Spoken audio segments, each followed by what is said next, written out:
चतुर बंदर और आलसी शेर बहुत समय पहले की बात है। एक घने जंगल में एक आलसी शेर रहता था। वह इतना आलसी था कि शिकार करने की भी उसकी इच्छा नहीं होती थी। हमेशा किसी ना किसी जानवर को बेवकूफ बनाकर अपना पेट भरता था। एक दिन उसने सोचा, अगर मैं इसी तरह चालाकी से जानवरों को फंसाता रहा तो मुझे कभी मेहनत नहीं करनी पड़ेगी।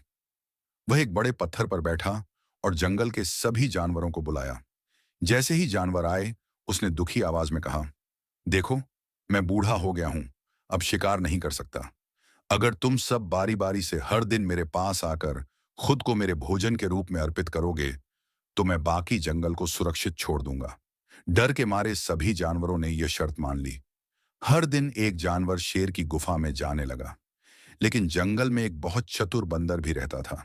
उसने सोचा, अगर हम यूं ही शेर को खाने देते रहे तो एक दिन मेरी भी बारी आ जाएगी। मुझे कुछ करना होगा। जब बंदर की बारी आई तो वह जानबूझकर देर से शेर की गुफा की ओर चला। रास्ते में उसने एक पुराना कुआं देखा और एक मजेदार योजना बनाई। गुफा पहुंचते ही शेर गुस्से में दहाड़ा, इतनी देर क्यों लगाई? भूख से मेरी हालत खराब हो रही है। बंदर हाथ जोड़कर बोला, महाराज, मैं समय पर आ रहा था, लेकिन रास्ते में मुझे एक और शेर मिला जो कह रहा था कि वह इस जंगल का असली राजा है। शेर चौंक गया। क्या?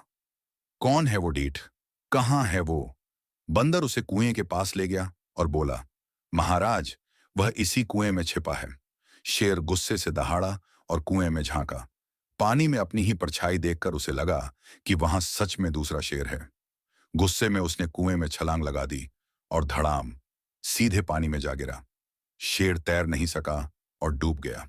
जंगल के सभी जानवर खुशी से नाच उठे। चतुर बंदर की बुद्धिमानी से पूरा जंगल शेर के डर से आजाद हो गया। सीख, चालाकी और समझदारी से बड़ी मुसीबत को हल किया जा सकता है।